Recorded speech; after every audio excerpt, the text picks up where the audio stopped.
Guest Venessa is here, Venessa Minkley, and Assia is here from 369 Collective, and they're going to be talking about B2B lead or data and lead generation. Now, the last session we had was super informative. We got into some nitty gritty, and I'm really looking forward to the outcomes of this session because we always get great takeaways.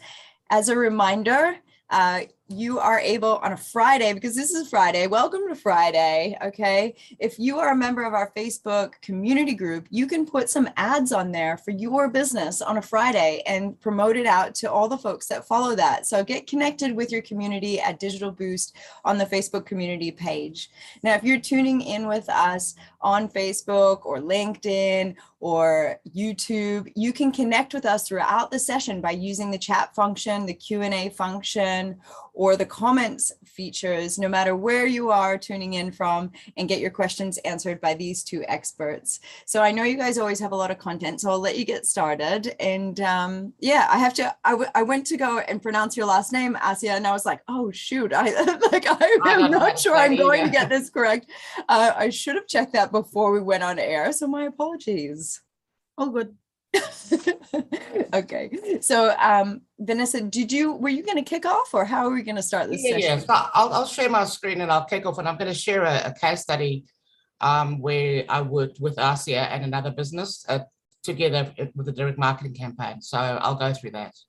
Fantastic. Well, I'm going to drop off and make sure all the live chats are working. I know a lot of folks have been tuning in there, so let me get that started.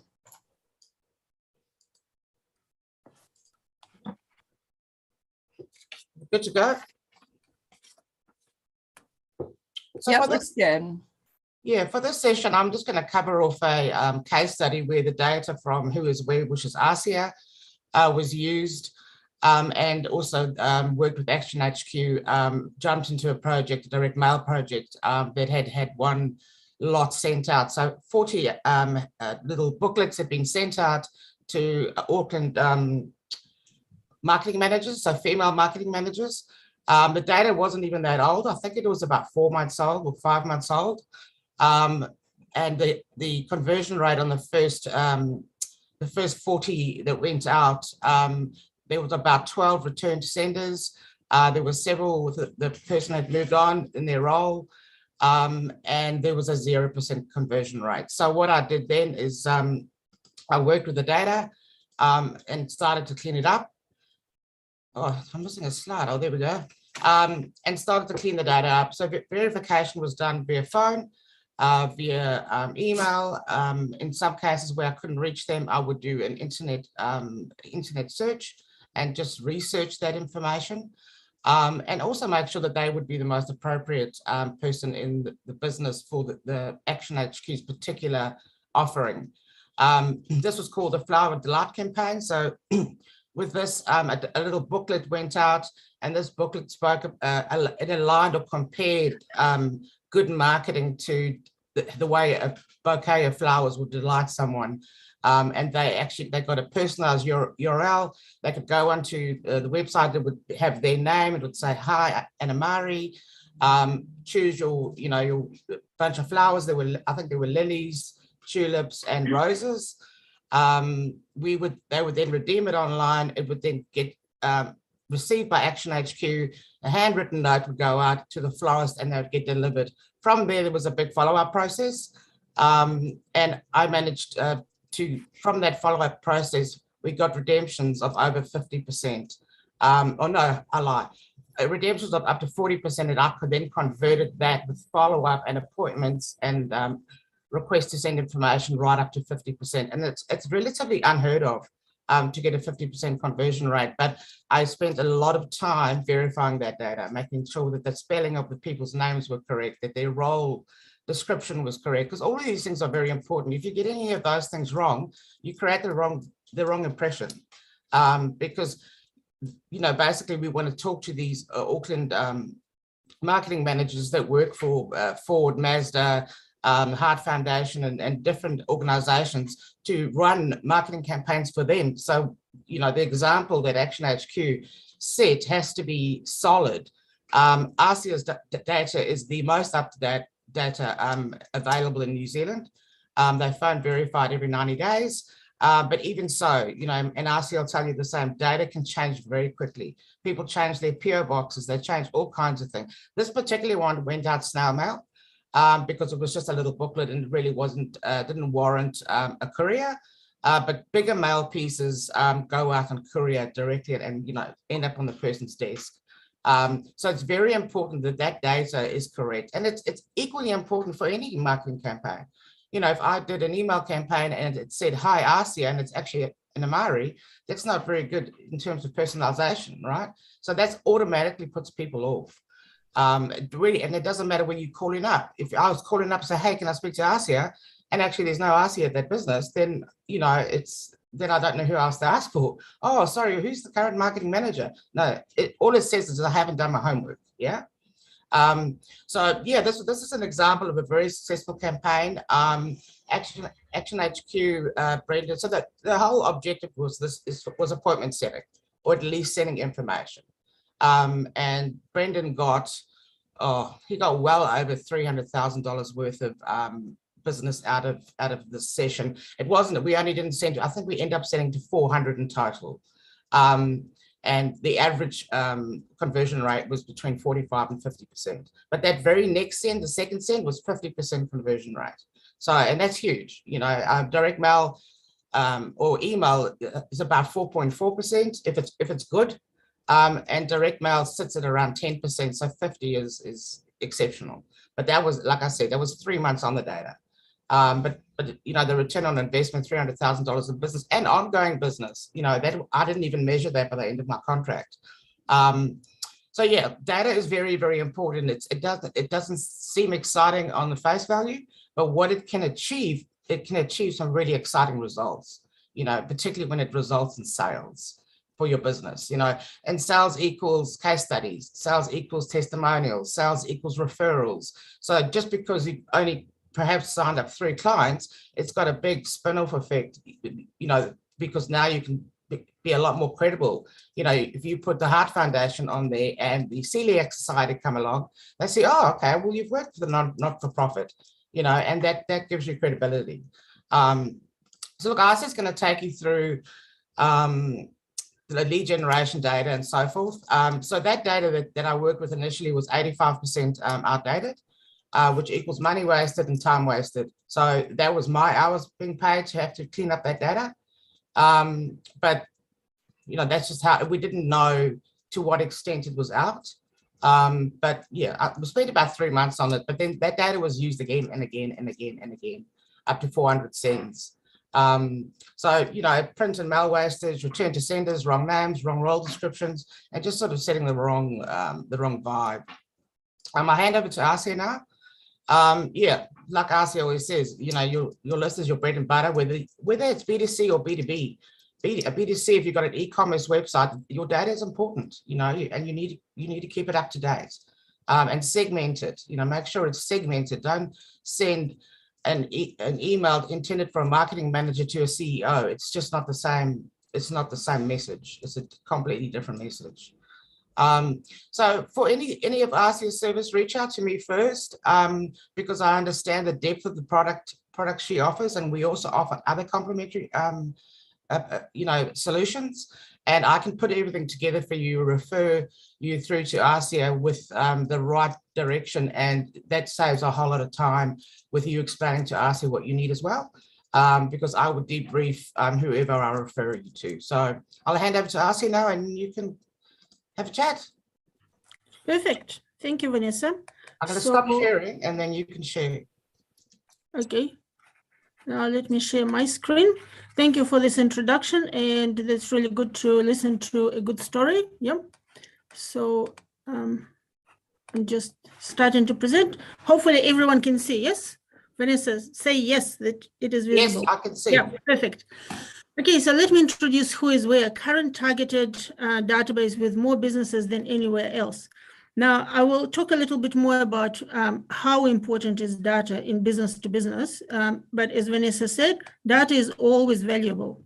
Now, this story started I never dreamed to be in data business, and I kind of defaulted there when in 2005, being a marketing agency, we could not find a list of Wellington CBD.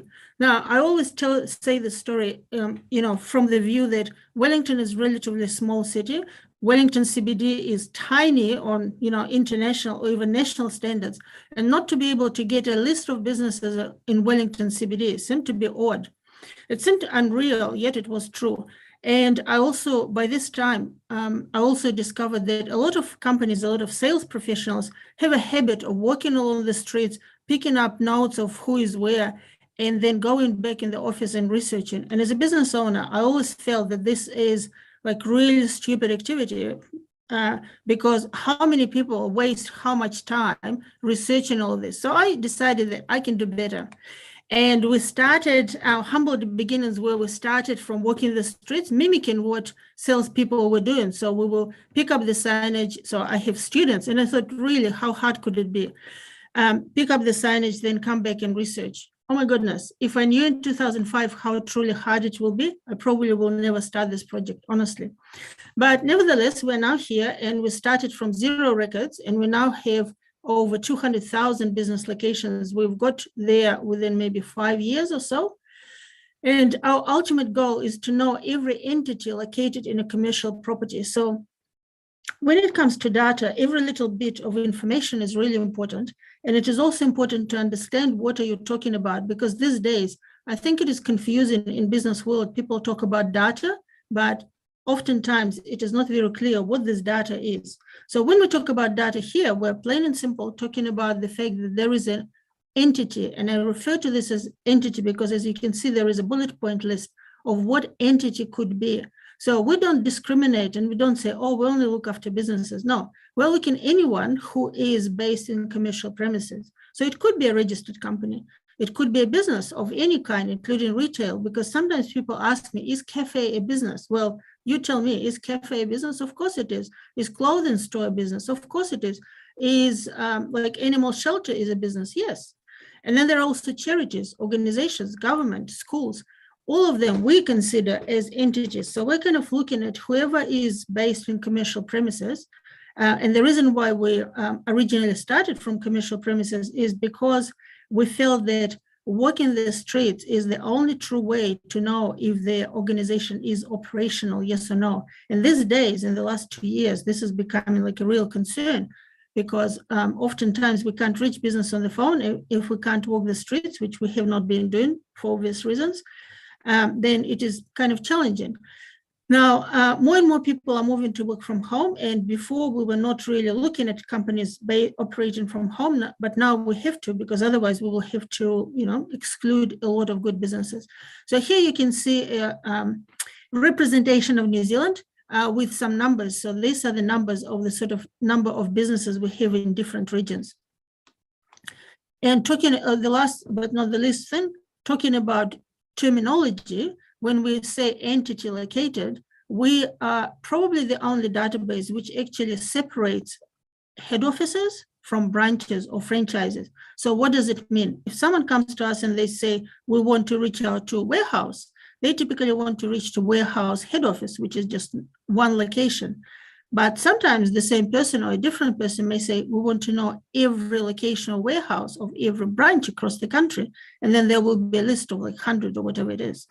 So, that's why we're not talking about 200,000 businesses. We're saying business locations, which includes some branches. Now, I also would like to take a quick moment to clarify what business to business is, because we as a company, we work with, we often say this, we specialize in business to business. And I discovered that this is not necessarily the term which all people interpret in the same fashion. So I reached out to Wikipedia, the source of all knowledge. And in short, business to business is a situation where one business makes a commercial transaction with another business. And that immediately begs the question, what about transaction business to government, business to school, business to charity? So to make sure that we are talking the same language, we class, if it is business to any other entity, not a consumer, then we refer to it as business to business. This is how our company interpret business to business. I know there are B2B, B2G, business to government, and many other things, but I just feel that it is really important to explain this is our position. So we kind of see the world very black and white. There is either business to consumer or business to business, and business to business is everything else. And we maintain New Zealand's largest database of these entities. Now, so how we understand what Who is Where is, for anyone targeting businesses or other entities, Who is Where is the only business data supplier that ensures you get better results, because we invest more in keeping data current. And we do this through our triple verification process. Now, data is an interesting thing, and I believe that people in business fall in two categories: people who dealt with data and know how challenging it may be, and people who never dealt with data, and sometimes they don't even understand what exactly is behind this. So I had, by the 2005, when we started this database, I had first-hand experience of calling on people who passed away 10 years ago and many other things. So I felt that we can create a better data verification process. And the fundamentals of our data verification are walking the streets, which we temporarily have not been able to do. We make thousands of phone calls to confirm details. And unfortunately, there is a growing number of people who prefer not to tell the truth on the phone, which is very disappointing. And then there is an online research. Now, I want to talk for a moment about online research, because I think for Digital Boost and people who are joining us, it's really important, because a lot of companies these days are looking at digital, all things digital. A lot of companies develop digital apps and everything else. And I would like to share one important consideration, which I think many people can relate to, but I know that many don't think about it. And this consideration is, anything digital, any artificial intelligence can perform as well as the human beings who are putting the initial data in there. So what does it mean? What that means is we're still finding that about 30% of online information is incorrect. Someone asked me yesterday, how do we know it is incorrect? I'll tell you exactly how we know. So this is what we do these days. So when our data gets outdated, we pull it out, and first we do internet research to go and check the company website, the company's office, and many other places to make sure that we kind of pick up some changes. We then, not trusting this too much, we then make a phone data verification. So we make a phone call. And what that means is that out of 100 companies we checked online, we then discover that 30% of this information is incorrect as a result of phone conversation.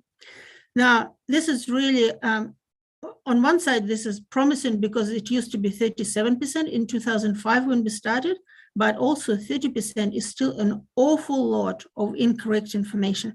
So when you do something like maybe scraping the net to get data, or when your API is focused on using some online information, beware of the fact that it may be not as accurate as you anticipate it should be. And I also know that when I share this with people saying that some online information is incorrect, people are in total disbelief. But trust me, because we have tens of thousands of examples, how people move and never change their address, how people move and change their address on their website, but Google refuses to change their address for some strange reasons, and no one is kind of taking action. How people stay on LinkedIn for like 3 or 5 years as if they're still in this position when they're long gone, because they're kind of not interested in maintaining their own records. And the list goes on. Now, I also understand that when we talk about incorrect information, this is like referring to Venessa's story. When we say that our data is most accurate, I want to be extremely clear. We're most accurate on average. We're most accurate on average because we verify data thoroughly more often, but every day, literally every hour. In fact, if we verified information yesterday, today, this company may close. This is like the extreme case, of course, but realistically, we know that the longevity of this correct information is very short-sighted. And the larger the companies, the more changes they go over. So we believe that, for example, we've done some extensive research many times that senior management in companies is changing at a speed of about 32 to 37% every year. So in the process, we disrupted the data industry by rethinking how to gather and maintain business data, because before us, no one was paying attention to physical address. People were working off postal. And this was like real interesting. When I stepped in this industry, there was a perception that every company has a PO box. That wasn't true in the past, and it definitely is not true today. So those databases which were orientated on having just postal address are now kind of a little bit obsolete. And there were many other things which we introduced, which others are not doing. Everything we do is with a view of supporting business-to-business sales and marketing, market research, and getting leads. So what we have in Who is Where today, just a quick snapshot, we have got 816 industries through using NZ classification. Those who are not familiar with this, there is Australia and New Zealand classification for industries. We have record of businesses in 681 cities and towns. I suspect some of them maybe are not even classed as towns, but some sort of, locations. And then we carry businesses with from 1 to 18,000 staff. It's from head office to branches. It's actually interesting that Statistics New Zealand have their understanding of businesses with 0 staff.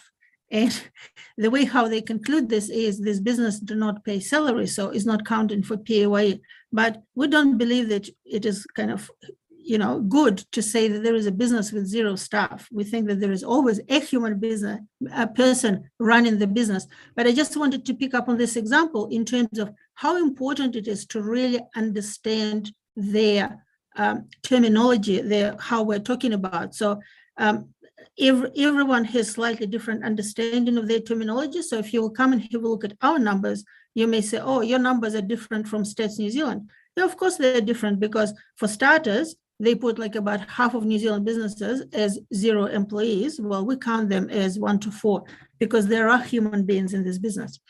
By the way, out of curiosity, I inspire everyone to put in chat, which business do you think in New Zealand has 18,000 staff? And then at the end with Anna Mary, we'll just have a look.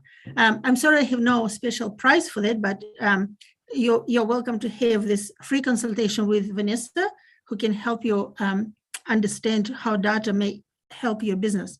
So yeah, we'll be interested to know what people think, who is the largest, or maybe one of the largest companies in New Zealand with over 18,000 employees as they report to us. Now, let me talk for a moment about why business to business, why targeting is so important in business to business.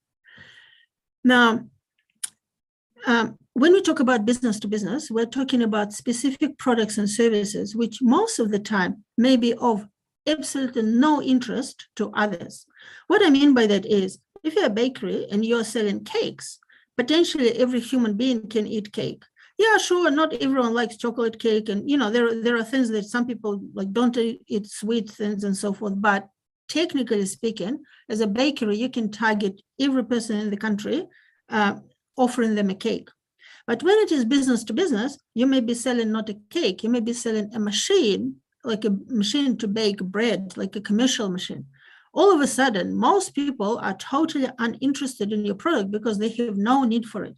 So if you are a supplier of baking machines, then you need to target bakeries.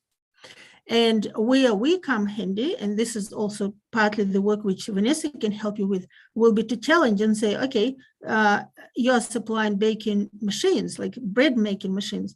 Let's think, okay, bakeries is the obvious choice, but then maybe supermarkets are a good choice as well. Why? Because as we all know, many of them bake on premises.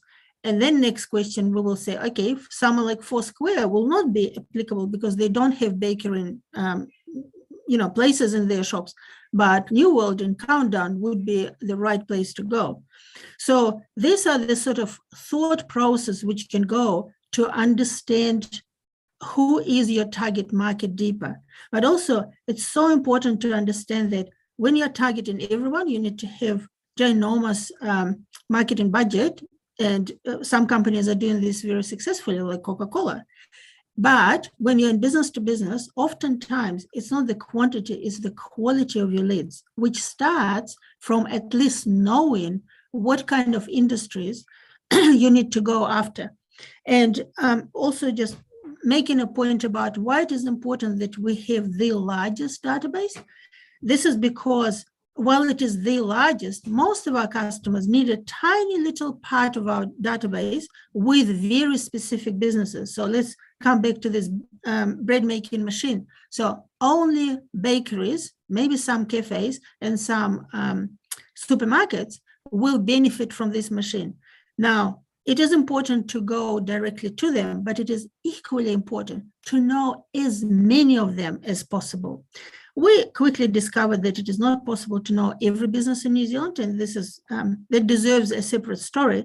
But what is important is that in many, many categories, we have more businesses, which means that anyone who wants to sell directly to these particular types of companies, they can actually have slightly larger market, and then they can apply all sorts of wonderful things, send them maybe bake muffins for their morning tea or do something else to make sure that they get noticed. But the net effect of right targeting is you spend less effort on sales, you get more sales, even proportionally more sales because you are talking to the right people. It is getting easier to sell when you understand your target market and speak their language. And the last but not the least, it's faster to sell. And I know that someone may be just kind of thinking, well, there is no such thing as fast and easy and all of that. Yes, I agree. Everything requires effort and sometimes a lot of effort. What I mean, though, is that it is easier and faster compared to have no targeted list, compared to no targeting, compared to going to everyone and trying to sell your wonderful products or services. Now, who needs data? I believe that you, whoever you are likely in need of data. And why someone would need data? This is a very good question, especially for people who never kind of use data in their business. So first of all, you need data to understand the size of your market. So you may not even know the details of these businesses, but just to understand the size of the market. And why is that important? Because you can waste a lot of resources if you misjudge the size of your market. These days, I know a lot of people are stepping out to start their own business and be their own boss, which is remarkable. But I think that it is really important to be clear of the size of the market, whether it is in New Zealand or internationally. Because guess what? If you there are some industries in New Zealand where there are only 10 businesses. You know, if your market is 10 businesses, you have to have super exciting, super expensive something to make a living out of 10 businesses, which, by the way, are already buying this from someone else. Then the other reason why some may need data is to do market validation. I personally think this is a very exciting project. Again, this is something that Venessa can help you because this project requires way more than just data. And I also know that when people start in business, sometimes they ask their mom and dad or their closest friends, is it a good idea? And then go and set the business based on that. While there is nothing wrong with that, probably these people are not necessarily your target market. So it actually pays long-term to do market validation because it is comparatively inexpensive exercise, can give you invaluable market feedback. And when we talk about market validation, of course, you do need to do it to validate your idea with your target market in mind. And then finally, for lead generation sales. Now, a lot of people, especially when they start in business or sometimes, maybe not growing that much, they feel, oh, what's difficult? I will think about, like, for example, I'm bringing some bread baking equipment, and what's difficult? I will just go to all bakeries. How would you do this? I would like to ask. There is no one definitive list of all bakeries. And by the way, Baking Foundation, get their list from us. And this is because there is no sort of mandatory obligation for anyone to put their business in some one place and so forth. Yes, there is company's office there. Yes, there is New Zealand business number, but all of that is limited. Yes, there is Chamber of Commerce, which, by the way, is just an organization where people pay to be members. So it is a free will to be or be not part of Chamber of Commerce. The same with for example, Yellow Pages or any other directory, people choose to be there or not. So which does not make it a definitive list. Yeah. Hey, so, yeah. You want to answer that question? People are quite keen to know who that 18,000 is. Oh, cool. This is countdown. Anyone got it right? No, we had No. progressive foodstuffs. Yeah, yeah. That was close. Yeah. Fonterra, Mainfreight, Fletcher's, yeah, McDonald's. Yeah, they're big companies, but not as big. Well, thank you, everyone who just gave it a go. Well, actually, since people are in the mood of responding to that, I will throw one more question, which is, honestly, I ask this question every person who comes to us for data. Here's the question. How many companies, in your opinion, are there with more than 100 staff in the whole of New Zealand? What is your wildest guess? How many companies with 100 plus staff are in New Zealand? So let's check the answers in 5 minutes. Now, I'm coming to a very interesting fact, which actually a long time ago, Venessa brought to my attention. So I would like to share with those who are interested in saving $10,000 or more per salesperson per year, every year. I'm sure anyone who've got salespeople or who are about to hire salespeople is extremely interested to know this. So who else is wasting that much money is my question. And the reason for this question is that apparently there was some research which established that a lot of sales professionals are spending at least 1 hour a day researching for leads. These are the people who did not get a list from us or some other company. These are the people who go and search on the internet. And this is exactly the kind of activity a lot of salespeople hate but enjoy at the same time. They say, oh, I'm just like doing some research. I'm just, going through LinkedIn or just searching online to pick up what is the right company. In fact, this is big progress from what the same people used to do. They will walk along Queen Street, pop in some cafes and try to judge by the looking on the business if they're good enough business for them to do business with. This is remarkable. These days, of course, people are exploring your LinkedIn profile to identify if you are the right target. But anyhow, that takes about 1 hour a day. And on a $78,000 salary, which is just, like a pick from nowhere, and you can recalculate for your salespeople salaries. But at $78 multiplied by 250 working days, it becomes a whopping $19,500 per year, every year per salesperson, which an average business is, how do I call it? Do I call it wasted or contributing to some, just kind of some time, which the very same people could spend on something more useful, like actually sell. Now, what do we do with data? And I just discovered a spelling mistake. I thought, yeah, that's okay.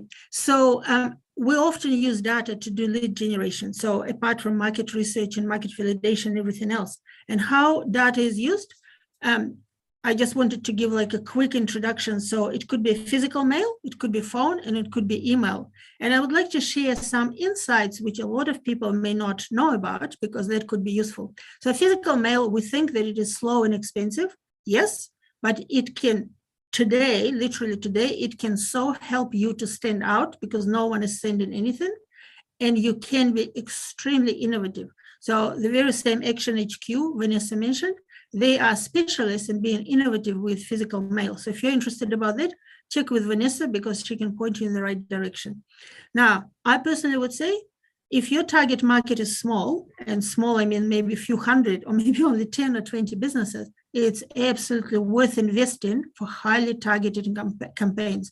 So you put not $3 per mail, but you put like $53 and you get amazing results. We are currently supporting some campaigns like that, which are bringing substantially good results. Now, phone is instant and a lot cheaper. Phone, also known as lead generation or telemarketing, somehow got poor reputation. Everything about cold calling and everything else, people often say we hate it. But you know what? It is instant. It can bring fast results, and it is way cheaper than billboards, physical mail, TV advertising, and many, many other things. Now, 10 years ago, I predicted that there will be times when a cold call will be welcomed. I think we're stepping rapidly in these times. Why? Because I think we're starting to grow value of human interaction. And in the times when we can't visit physically because of lockdown or because of some other restrictions, or we're just, self-isolating, to have a human-to-human conversation is becoming more and more valuable. So remember that. And in the last 12 months, there were numerous people who were running polls on LinkedIn asking, is cold calling dead? Because there used to be some notion of that in the last few years. And you know what? Remarkably, repeatedly, every time in these polls, 52 to 62% of people are saying that cold calling is still extremely valuable, especially in business to business. And last but not the least, email. Email is fast and cheap. There are possible spam issues, which you have to avoid. Fortunately, emails can be totally automated and it can support efficient follow-up. So I'd like to give a little plug because next month we will be talking about 3 mistakes of why cold emails are not working. And also in June or July, we'll be talking about some efficient follow-up. Now, emails can deliver outstanding results when done right. I personally not only know people who sell substantial 6 and 7 figures pushing the button of one email after they've sent previous 50, but currently one of our clients who have a very targeted, extremely specific target market, less than 500 companies in New Zealand and some overseas, they actually closed a significant contract. The reason I know it was from the email is because when this prospect came back to them, they said, we've been receiving your emails because we help them with delivering emails every fortnight. We were receiving your emails for a while, and now we think that out of all suppliers we explored, you are the better option. So that was extremely pleasant to know that, that this is working. And definitely this is something that every single business can benefit from. Now, where to from here? Because you may think, oh, there is data, all good. So what do I do? So I decided to put like 4 examples. There are more than that, but you can get a free size assessment of your target market. Just come to whoiswhere.co.nz and you've got that. Now you can access the largest set of up-to-date New Zealand data online. So we're putting this online and we are going to put a special deal for Digital Boost. Now I'm not giving you the direct link is because as everything in IT, today, we are just ironing some last minute things, but definitely it will get, the special offer will get on Digital Boost resources and everyone will be able to reach out to that. Now, you can book market validation assessment with Venessa and discuss what is the right way to validate your business idea. You may or may not need data for that, but you definitely have to do something to go through this. And then last but not the least, you can set a lead generation campaign to book meetings. This can be done either through the process which Venessa mentioned by cleaning data further and then doing some expensive and amazing physical mail campaign, or we can help you with good old telemarketing, setting appointments on the phone. Either way, you have plenty of opportunities to grow your business using data. And I will hand over to Venessa. Let me stop sharing my screen. Hooray, Venessa, all yours. Hey, how's it going? I didn't have any slides planned for this session, but people have guessed the number of 100 plus. How much is it? What's the number? Sorry, say it again. 100 plus staff. Yeah. So how many? No responses. 30%, 5%, 5,000, 1,000, 2,600. Wow, amazing. So according to Stats New Zealand, which unfortunately the last figures are probably 2019 or something, there was 2,576 companies with more than 100 staff. So here you go. Those who thought there is like 1,000, this is a rare guess because lots of people think there is a lot more. But those who think it's like 5% or 30% of all businesses, and we're not even talking about what is the number of businesses in New Zealand because that's a very touchy subject, but still these people unfortunately are mistaken. New Zealand is the country of small businesses, and last year we've done some research comparing the percentage of large businesses in New Zealand with other countries like United States, UK, and so forth. And guess what? The percentage is roughly the same. Oh, wow, really? So New Zealand, we often say New Zealand is a country of small business. Yes, so is every other country. The only difference is this percentage of 100 plus in New Zealand is only 2,500, but in UK, it's like 50,000. So that's why it feels that in UK, in numbers, there is a lot more. But percentage-wise, we are just equally the country of small business, like every other country in the world. And what industries are currently, what market sectors are currently utilizing cold calling, lead generation, appointment setting? Several companies, like traditionally, the IT companies, software development or any IT services is the largest as a segment proportion of our clients. Government always uses our data. Startups, people who are just starting in business. In the last year, there is a lot more consultants. Okay. Well, sorry, in the last years, consultants always were using setting appointments, but they often had their own appointment setter, which probably grown up and retired. So we're getting now more inquiries. Website and digital services are commonplace coming to us. The one industry which I really admire why they come to us is the SEO people. These are the same SEO companies which are saying, hey, we can come and bring leads to you. When they need leads, they come to people like us. Okay, that's interesting. Yes. Are these people that specialize in SEO or? Yeah. I think the reason for that, and this is not to bring anyone down, the reason for that is that with SEO is forever changing.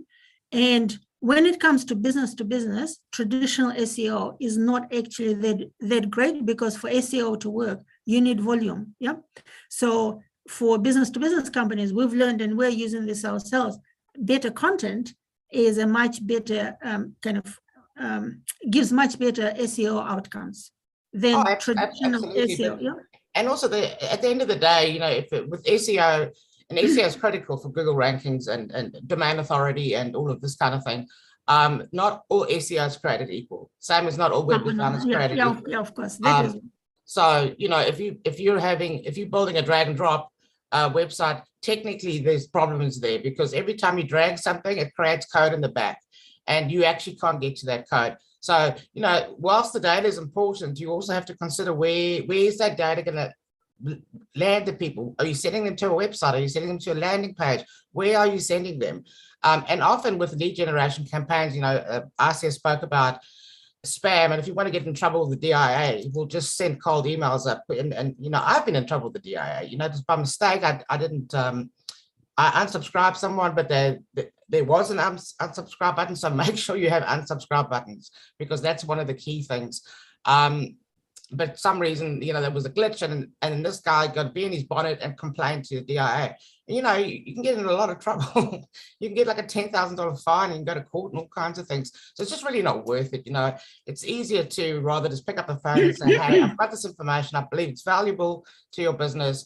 Is it okay if I, flick you an email? Is this your email address? Great. And then send it. That's a better way of doing things, 100%. And we have this conversation every time, because every day we have someone who wants to buy a cold list with the idea that they will get sales from one email. So that's what I want to talk next month, because I think it's really valuable to understand how come some people sell for millions from push one button and others get into trouble. Yeah, it's about how warm, it's how much you know about that lead. It's have you done your homework, and is the product perfectly suited to that person? I have people, I've got free downloads on my website for Google's algorithm and different things that can help you. And it might be someone from overseas in a completely different industry. And if you don't collect the data in the right way, in other words, your contact form doesn't actually, pre-qualify them, you could be sending them completely different information. Or I could be sending them information about funding for Auckland businesses, and they're sitting in the US. So, that's just, they'll unsubscribe immediately. Well, I'm not a Kiwi, what's going on here? But yeah, there are so many ways you can use data, and it makes, for every business, it's quite different. And even if you're in the same industry as somebody else, it can still be different. Because in your organization, you may have experts in different areas. So basically, I'm a plumbing business, but I specialize in this kind of plumbing. Or I'm a refrigeration business. So just because, for that refrigeration business, this is their target market, it doesn't mean it's the same for everybody. And so it's really important to have that initial consultation, because, and even if it goes up to an hour, it doesn't matter. I don't charge for that initial consultation. It's to figure out what's going to give you the best return on investment. In other words, the quickest wins. Because you can spend a lot of money on marketing, a lot of money on lead generation, and it's basically like, you know, getting a doing archery and pointing in the opposite direction of the actual target, you know, and hope to hit the bullseye. It's not going to happen. And that's you know, people don't consider time. Time is also cost money, you know, because you could have been spending that with a prospect selling where you were firing blanks from a gun instead, you know, hoping to achieve a result. So that's what that hour is for. Is Assia's product and services, is that the best fit for your business? And if it is, you will 100% be you know, referred through to Assia. And I've worked with Assia. I've contracted to Assia. I've worked with Action HQ using Assia's data based on whatever the criteria. I've used the data for other businesses, my own business. And it's always, you know, it's always been a high quality experience, and also a lot of knowledge, you know, both from me and Assia. You will learn a lot. Most of the feedback that I get after an hour session or even a half an hour session is that they learn things that they didn't know that they can apply in their business today. And that's, you know, most of these, you know, people are promising 6 and 7 figures in 3 months. It's just not realistic, right? Business just doesn't work that way unless you've got a product the whole world wants. It's you know, and most of those sessions that are free, it's just really selling their service. We don't do that, right? The first call is to figure out, we want to know your story. You know, why did you start the business? What's the reason behind starting the business? Where do you want to go? Where are you now? What is your knowledge? Where are the holes? You know, what can we plug? And that could be a bunch of services, and that's what the business concept is that I'm not going to tell you it's graphic design. I'm not going to tell you it's web design. I'm not going to tell you it's your data or it's your email marketing until I've spoken to you, because then that's just assuming. So yeah, I mean, Assia is always available. You know, if you've got query questions around data, I'm available if you want to talk through a lead generation strategy. So it can be full service. It can be, you know, selection of the data based on your criteria and your target market, and I can help with that. And then extracting that data, getting a phone script, assigning a dedicated cold caller, and then have the, what is your objective? Do you want to send them information? Assia's team can do that on your behalf. CCU, so you know, they can also have access to your calendar, make appointments.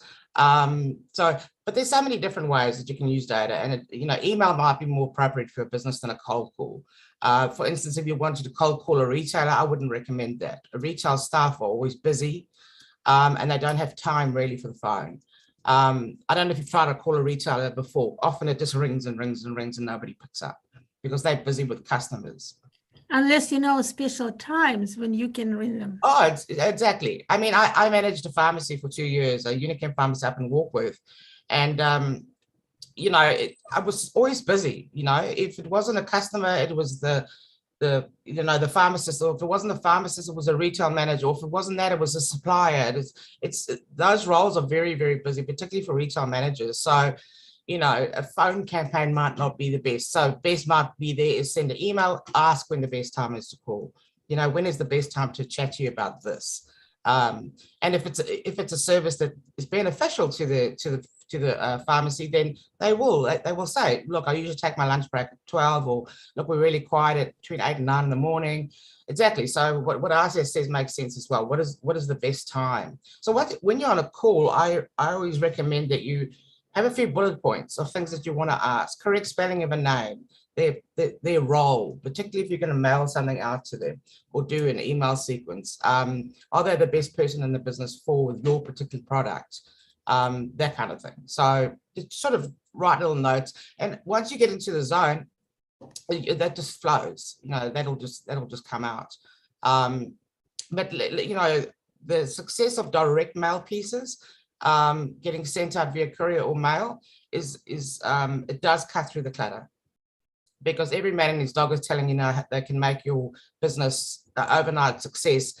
Got these free downloads, you give your email address up, and in some cases you end up with 3 emails a day from the same person, never ever adding value to your business or growing your sales. So, you know, as a business, in control of the lead generation is the best way to do it. And if you understand your data, you understand your customer, and it's also a great way to learn how to niche, you know, because if you just keep casting a wide net, it's kind of like a fishing trawler just flung out a net out there, the wrong baits, but they actually the one snapper, they're going to get everything and get a mixed bag, you know. So, and it's not that you want to bait people, it's like, let's figure out who's your target audience, and then pick one of those. And if it's a client, then talk directly to them, because it's got to resonate. And people in similar niches have similar challenges, have similar issues often. So it's also about the message, you know. So you can't just take great data and send a poor message and hope to have success. That's not going to work. It's the same with the lead generation phone campaign.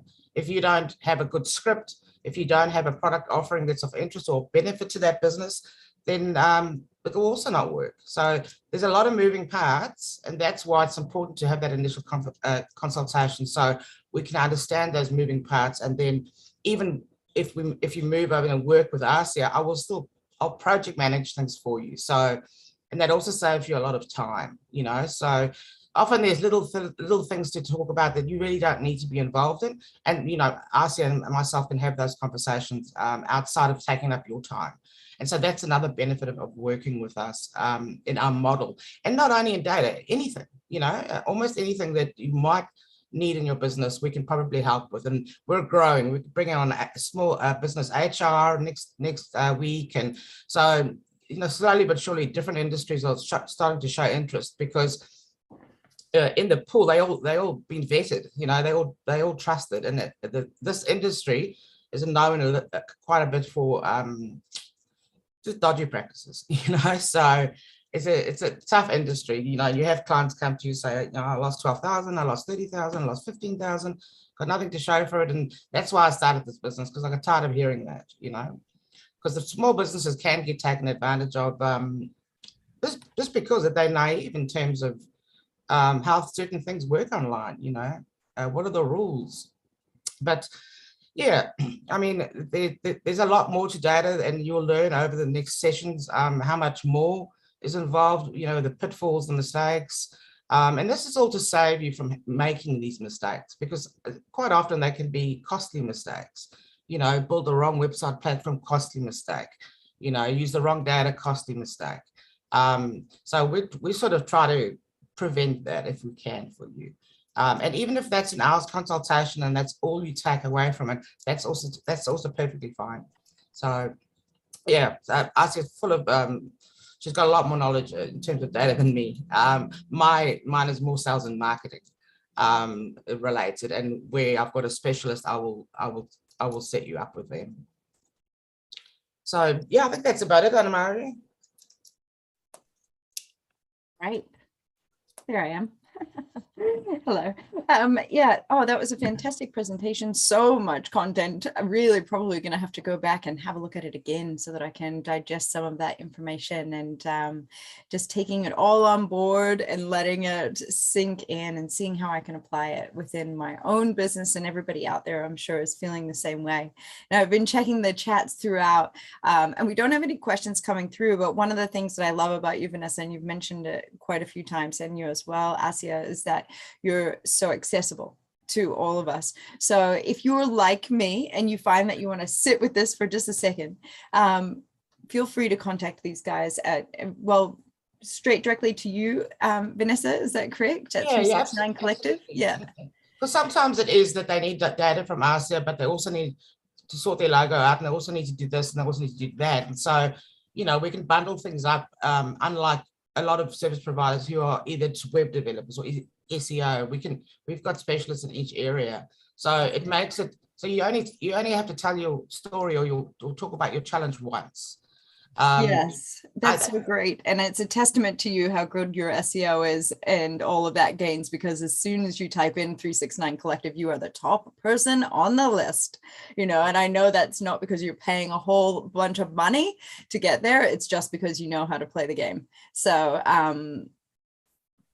yeah, look, I think I've dropped it in the chat. Sorry, I've dropped your homework in the chat. So yeah, if the audience wants any homework, a good thing is to take stock of your current data. Do you have data even? Where's that data coming from? Is it coming from a newsletter? Is it coming from a download? Is it coming from a lead magnet? Do you have a funnel in place? Do you not have a funnel in place? Do you know your niche? Do you know your actual target market? Are you talking to, one specific demographic, woman between 25 and 35 or whatever it is? Or are you just trying to market to everybody and hope you get a sale? And also stay away from the hype, the telling you can get 7 figures in 3 months. It's not true. You cannot. It's not possible. And you often find these coaches, and there are brilliant coaches out there, make no mistake. But because of COVID and everything else that has happened, these bigger organizations have created these courses, and this person teaches this person, and then that person teaches the next person, and then suddenly everyone's teaching the same content. And Google's dying for fresh content all the time. So the more fresh content you can get out there, the better. Blog. I always tell people blog. So if you don't have a blog on your website, add one. We can help you with that too, because fresh content is really good to get out. And a blog enables you to be able to share it across so many platforms. You can share it across all socials, LinkedIn, email, all that kind of thing. And then it also shows you as a specialist in your area of business. Yeah. So there's lots of ways you can generate leads, and it's not always data, but often is data. Well, data is just like the backbone, isn't it? It's really like it shows you, so much insight into your business and where you can grow, where the holes are, and what you've got going on. It can tell you, where you are at and where you can go, where you're not. So, data is what makes the world go round, actually, in reality. So, and what we do with it.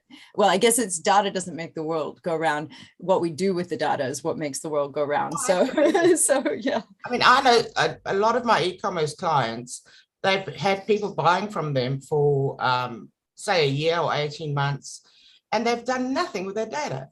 It's sitting there. These are converted customers. They like. There's no abandoned cart. There's no special, return special offer voucher or for repeat purchases. No email marketing. Nothing's going on. And if you've got a WordPress website, it's really easy to integrate a mail software. So that means that every time someone buys something or joins a newsletter, they go straight into the database. So your database is always up to date. So you can integrate MailChimp, MailerLite, all of those. So you're never having to manually upload. The first time you do it is manual upload. But from there, every time someone buys, if they're new and they create a new account or whatever, then that database is updated for you. So it's a missed opportunity not to have an e-commerce business and not do something with that data. Yes. Well, I want to thank you both for coming on today for another stellar presentation. And will you be sending through the slides for this presentation so we can upload it? Okay, perfect. So folks, if you tune in via social media and you haven't logged into Digital Boost, because we know some of you are cheeky like that, you miss out on items like this. So Venessa and Assia are very kind, and they send in their slides so that perhaps you watched the session and there was one particular area that you wanted to revisit. Underneath some of our sessions, we have what are called learning summaries, and those are downloadable PDFs that you can have access to their slides or PPTs, whatever you want to call them, their presentations, and it just gives you a quick bit of support, but it also allows you to jump forward if there was just one bit you didn't get a bit of notes on, so you don't have to rewatch the whole session again. But if you're not registered, you don't get access to that. So I would highly suggest that you register, and you also get, such as the offer that Assia was talking about putting through from this whole collective, this team. There are a number of other offers from other providers and suppliers in different realms. It could be finance. It might be, something completely different, but might be of use to your business in particular that you can access via our provider offer page. So don't miss out on those, and don't miss out on the competitions, because they're also a part of what we do on our site, but you don't really get access to them if you just tune in via socials. But you also been a great way to finish the week, to be honest. Thanks so much. You also don't, Digital Boost doesn't send a lot of emails, but the emails they do send are of value. And I I 100% look through them and click through and have a look, and other business owners sharing their stories, that might resonate with you, or they might have the same challenges. And, it creates a bit of a community. And I think that community and collaboration is important, so people can learn from each other. And as we move forward, we're actually switching our systems, because we've done a little bit of an evaluation on our systems that we use. And as we move forward, we're going to be switching into a different way of communicating with all y'all. And it's going to be able to enable us to kind of send more personalized content to you based on the industry that you're in, and based on what you're trying to do. So you'll be looking forward to that as we're moving forward. Some of you might have already experienced a little bit of that if you were in certain industries, because we're testing out, making sure, as everybody should, test your tech, make sure it's all working before you go like full blast. And yeah, it's going to be really great. There's so many good things happening at Digital Boost, with Checkable launching on April 1st. You'll be able to use the diagnostics there on the site. So, Rebecca has received a targeted email. Yeah, there you go. So, everybody grows. Digital Boost grows it just as organically as your business grows. It might be a different scale, but it's just the same as we try things, we reevaluate, we realize maybe that's not working, and then we try something else. We look at the data and then we adjust and we do something else. So, that's what this is all about. And folks like you, you two who are experts in this area, inspire us and keep us on our toes to make sure that we're doing what we need to do, and help us all to grow together. So from all the Digital Boost team and from you two here, I hope you have a fabulous weekend, and look forward to a session on Monday. We're going to be talking about how to pay your employees. So we're going to be talking about payroll, not HR, but payroll. And that's an important part of business. Some of us do have employees. So if you're looking for information on that, tune in. Thanks, Venessa. Thanks, Assia, for another great session. I'm looking forward. We've got 2 more booked in the next few months. So look forward to those, guys, if this really resonated with you. Have a good weekend, everyone. Thank you, Anna.